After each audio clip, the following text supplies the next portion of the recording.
Welcome to Divya classes बच्चों। कैसे हैं आप सभी? उम्मीद करती हूँ आप सब बहुत अच्छे होंगे बच्चों। आज हम करने वाले हैं बच्चों अपना 9th क्लास का एसएसटी का 4th चैप्टर, जिसका नाम है आरंभिक मानव और सभ्यता का प्रारंभ। आरंभिक का अर्थ होता है बच्चों शुरुआती दौर, मानव का अर्थ होता है बच्चों मनुष्य, और सभ्यता का अर्थ होता है बच्चों शहरों का बसना। ठीक है।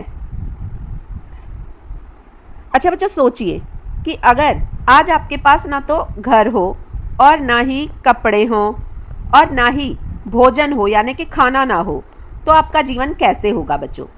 ठीक इसी तरह का जीवन हमारे पूर्वज जीते थे बच्चों। हजारों लाखों साल पहले हमारे पूर्वज जो हैं वो ऐसा ही जीवन जीते थे कि उनके पास ना तो घर था, ना कपड़े थे, ना भोजन था। बिल्कुल एक जंगली जानवर की तरह से वो जंगलों में रहते थे और उन्हीं की तरह शिकार करने पर, भूख लगने पर शिकार करते थे। हम सबसे पहले देखेंगे बच्चों अपने चैप्टर का परिचय। सिंधु सरस्वती सभ्यता आप पहले पढ़ चुके होंगे बच्चों, लेकिन मानव का जो इतिहास है उससे कहीं ज़्यादा पुराना है बच्चों। लेखन से पहले का जो काल है, इसे समझने के मुख्य स्रोत होते हैं बच्चों पुरातात्विक साक्ष्य, जैसे कि उस समय के औजार बच्चों, पत्थरों से बने हुए औजार और कुछ हड्डियाँ, जैसे उस समय की जो मनुष्य होते थे उनकी हड्डियाँ या फिर जानवरों की हड्डियाँ, तो उनसे भी हमें उस समय की बहुत कुछ जानकारी मिलती है। क्योंकि बच्चों लिपि का दुनिया के अलग अलग हिस्सों में अलग अलग समय पर ही शुरुआत हुई है। लिपि एक ऐसी स्क्रिप्ट होती है बच्चों जिसमें लिखा गया होता है, अक्षरों की बनावट होती है, और उससे हमें पता चलता है कि उस समय का मानव किस तरह की लिखावट लिखता था और उसका क्या अर्थ निकलता है। जैसे कि सिंधु सभ्यता की जो लिपि है, हड़प्पा वासियों ने मोहरों और मिट्टी के बर्तनों पर कुछ चित्र बनाए हुए हैं बच्चों, तो उनकी लिपि को हम कहते हैं चित्रात्मक लिपि। ऐसी लिपि का वो प्रयोग करते थे, लेकिन आज तक इस लिपि को बच्चों पढ़ा नहीं जा चुका है, यानी कि इसको नहीं पढ़ पाया गया है और इसको डिकोड करना बहुत मुश्किल है। ये अभी तक डिकोड नहीं हो पाई है। कुछ उसी समय की लिपियां हैं बच्चों, जैसे कि मेसोपोटामिया की लिपि है क्यूनिफॉर्म, इसको पढ़ा जा चुका है। मिस्र की लिपि है हायरोग्लिफ, इसको भी पढ़ा जा चुका है। ये दोनों लिपियां डिकोड हो चुकी हैं और इन्हीं से पता चलता है ऐतिहासिक काल का। इन्हीं से माना जाता है बच्चों कि ऐतिहासिक काल की शुरुआत हो चुकी है, यानी कि लगभग 5000 साल पहले से ऐतिहासिक काल की शुरुआत माना जाता है। जिस काल का लिखित रिकॉर्ड मिलता है बच्चों उसको कहते हैं ऐतिहासिक काल, और जिस काल का लिखित रिकॉर्ड नहीं मिलता है, यानी कि उस समय के मानव पढ़ना लिखना नहीं जानते थे, तो उस समय को कहा जाता है बच्चों प्रागैतिहासिक काल। हड़प्पा लिपि, इस तरह की कुछ हड़प्पा लिपि है बच्चों चित्रों में, और इस लिपि को अभी तक नहीं पढ़ा गया है। यह है बच्चों ब्राह्मी लिपि, इस लिपि को पढ़ा जा चुका है। लगभग 400 ईसा पूर्व भारत के दक्षिण और उत्तर भारत में इस लिपि का इस्तेमाल होता था, इस भाषा का इस्तेमाल होता था। जो सम्राट अशोक हैं वो इसी ब्राह्मी लिपि में औपचारिक जो संदेश देने होते थे अपने दूसरे पड़ोसी राज्यों को या अपनी जनता को, तो वो इसी लिपि का प्रयोग करते थे, इसी भाषा का वो प्रयोग करते थे। और इस लिपि की जानकारी मिलती है बच्चों हमें मध्य प्रदेश के सांची स्तूपों से। वहाँ की जो रेलिंग है उस पर शिलालेख लिखे गए हैं इसी लिपि से बच्चों। तो हमें पता चलता है कि सम्राट अशोक के क्या विचार थे, समाज कैसा था, संस्कृति कैसी थी, राजनीति कैसी थी, क्योंकि हमें लिखित रिकॉर्ड मिलते हैं बच्चों। लेखन से पहले और बाद के काल की तुलना करते हैं बच्चों। लेखन से जो पहले का काल है उसको कहते हैं बच्चों प्रागैतिहासिक काल, और लेखन के बाद का जो काल है उसको कहते हैं ऐतिहासिक काल। मानव इतिहास इस समय कैसा था? प्रागैतिहासिक काल में बच्चों 99% से ज़्यादा इतिहास इसी काल का माना जाता है, यानी कि प्रागैतिहासिक काल का, और 1% जो इतिहास है वो लेखन के बाद का माना जाता है, लगभग पिछले 5000 साल से वर्तमान तक। मुख्य स्रोत इस इतिहास को जानने के हैं बच्चों प्रागैतिहासिक काल में वहाँ के औजार, वस्तुएं और कलाकृतियाँ, और ऐतिहासिक काल का हमें पता चलता है भौतिक अवशेषों से, यानी कि औजार, वस्तुएं, कपड़े, सामान, इन सब से। लेकिन प्लस में इसमें लिखित दस्तावेज भी हमको मिलते हैं, जिससे हमें पता चलता है वो समाज कैसा था, कितना वो शिक्षित था, उनको पढ़ना लिखना आता था, क्या क्या उनके विचार थे। इन सभी का हमें आसानी से पता चल जाता है क्योंकि हमारे पास लिखित दस्तावेज है। फिर लोगों का जीवन कैसा था बच्चों? प्रागैतिहासिक काल में लोगों के विचार और उनकी भावनाएं हम नहीं समझ पाए, क्योंकि लेखन के जो दस्तावेज है वो हमारे पास नहीं है, यानी कि लिखित में हमारे पास कुछ भी नहीं है। लेकिन ऐतिहासिक काल का हमें पता चलता है क्योंकि हमारे पास लिखित में उस समय की काफ़ी जानकारियां हैं और उससे हमें पता चलता है सामाजिक, राजनीतिक और सांस्कृतिक जीवन उस समय पे कैसा रहता था। प्रागैतिहासिक काल का सिर्फ अनुमान लगाया जा सकता है बच्चों कि ये कितने लाखों साल तक का रहा होगा, और ऐतिहासिक काल का हम सही एक्यूरेट डेटिंग उसकी कर सकते हैं क्योंकि लिखित दस्तावेजों में तारीखें लिखी हुई हैं, जैसे कि राज्याभिषेक कब हुआ किसी राजा का, युद्ध कब हुआ, कब वो हारे, कब वो जीते, ये सभी जानकारी हमें मिलती है। अगला टॉपिक है बच्चों हमारा आरंभिक मानव का जो इतिहास है वो क्यों पढ़ना जरूरी है, क्या आवश्यकता है हमें इतिहास पढ़ने की। तो हमें मानवता के जैविक विकास और सांस्कृतिक विकास को समझने के लिए बच्चों इस इतिहास को पढ़ना बहुत ज़रूरी है, जो हमें बताता है कि जलवायु, वातावरण में क्या क्या ऐसे बदलाव हुए कि ऐसे विकास हुए, आदि मानव से आधुनिक मानव बन गया। तो इस विकास को हम पढ़ेंगे बच्चों दो तरह से।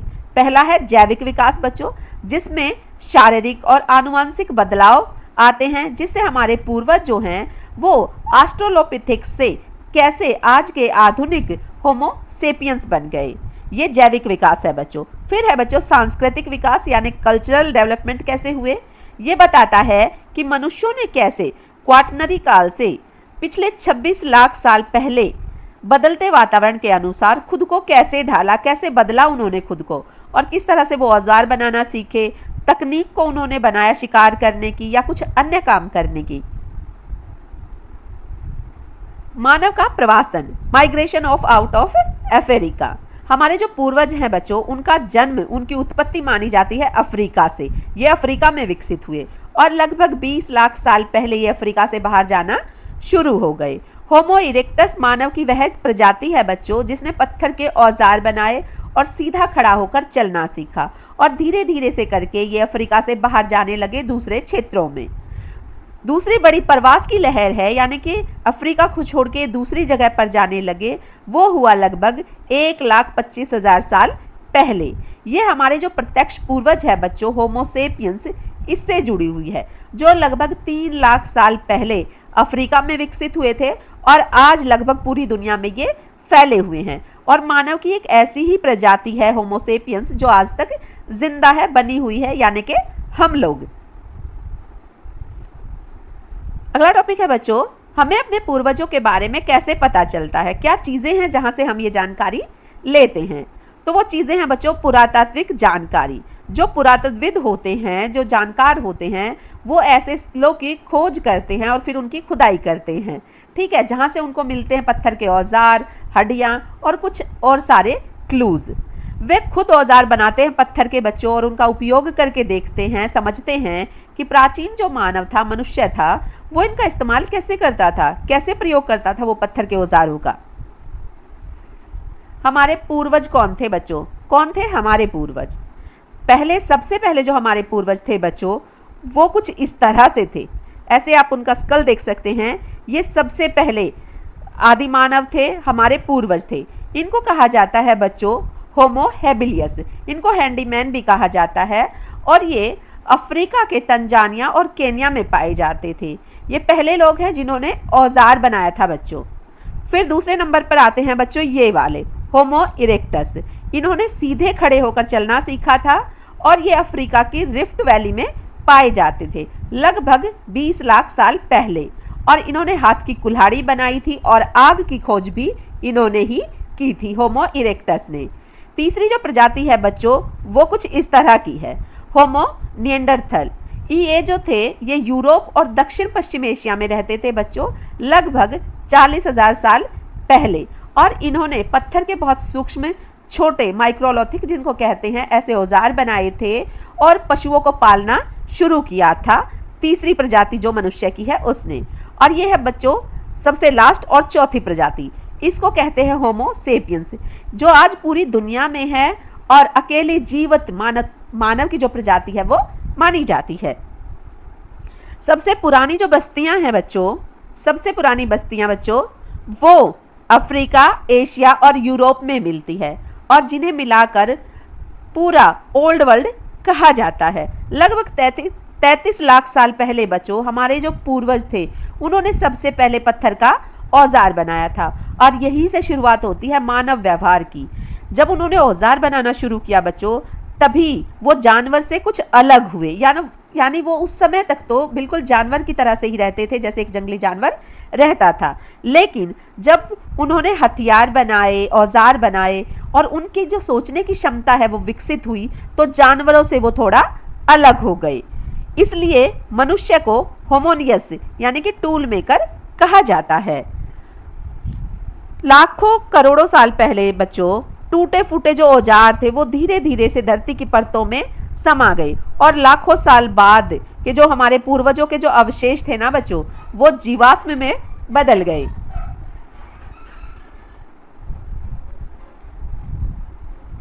अब पढ़ेंगे बच्चों पूर्व पाषाण काल के शिकारी संग्रह। पूर्व पाषाण काल के शिकारी कौन थे और वो क्या संग्रहित करते थे बच्चों? पूर्व पाषाण काल के उस आदि मानव को ही शिकारी कहा जाता है बच्चों जो शिकार करके खाता था और उस शिकार को पेड़ के जो जड़ वगैरह होती थी उनको, फलों को वो इकट्ठा करके रखते थे आगे खाने के लिए, तो उन्हीं को कहा जाता है शिकारी संग्राहक। पूर्व पाषाण काल को भी 3 भागों में बांटा जाता है बच्चों। पाषाण काल को 3 भागों में बांटा गया है। पहला है पूर्व पाषाण काल, फिर है मध्य पाषाण काल, फिर है नव पाषाण काल। इसको पाषाण काल इसलिए कहते हैं बच्चों कि इस समय में मानव जो था वो पत्थर की गुफाओं में रहता था, पत्थर के हथियारों से शिकार करता था और फिर भोजन करता था, तो इसी समय को कहा जाता है बच्चों पाषाण काल। और इसको 3 भागों में बांटा गया है, पूर्व पाषाण, मध्य पाषाण और नव पाषाण। भारतीय उपमहाद्वीप में सबसे पुरानी बस्ती लगभग 20 लाख साल पुरानी मानी जाती है बच्चों और ये तमिलनाडु में पाती है। फिर कर्नाटक में इसके कुछ स्रोत हमें मिले हैं। ये जो मानव है बच्चों पूर्व पाषाण काल के, ये पत्थरों से औजार बनाते थे जैसे कि हाथ की कुल्हाड़ी या पत्थर की खुरचनी, इस तरह से ये औजार बनाते थे और इन औजारों से बच्चों ये जानवरों का मांस काटते थे, कंद खोदते थे। कंद होती है बच्चों पेड़ों की जड़ें जो खाने लायक होती थी। फिर खाल छीलते थे, उनकी हड्डियां तोड़कर जो मज़ा मैरो होती थी उसको निकालते थे ताकि उसको ये खा पाएँ। और समय के साथ साथ जो ये औजार है बच्चों ये थोड़े अच्छे बनाने लगे, नुकीले हो गए, बहुत शार्प हो गए, बहुत अच्छे से इनको शार्प किया गया। पूर्व पाषाण काल के जो लोग हैं बच्चों उन्होंने बाद में धनुष बाण का भी इस्तेमाल करना सीखा। कुछ ब्लेड तरह के औजार भी उन्होंने बनाए जो ऐसी चट्टानों के बनते थे जो कांच की तरह से दिखती थी, कांच की तरह से चमकती थी। फिर जिन गुफाओं में ये रहते थे बच्चों उन गुफाओं की दीवारों पर ये चित्रकारी भी करते थे, उनके शरीरों में रंग भरते थे और पत्थर से, हड्डी से, शंख से मनके भी बनाते थे। मनके होता है बच्चों एक मोती के आकार का जिससे ये बाद में उससे गहने बनाते थे, आभूषण बनाते थे। एक खास तरह का औजार और बनाया इन्होंने जिसको ये बरीन कहते थे। बरीन तरह का एक औजार है जो हड्डियों और शंखों या शुतुरमुर्ग के जो अंडे होते थे बड़े बड़े उन पर भी ये कुछ चित्र बनाया करते थे, उसके लिए उन्होंने ये औजार बनाया था।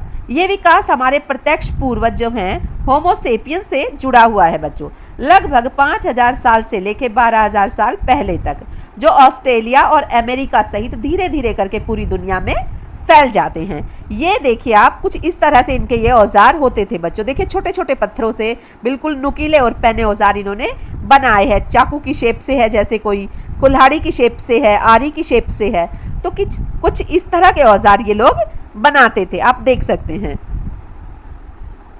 ये सभी औजार हमें खुदाई में मिले हैं बच्चों।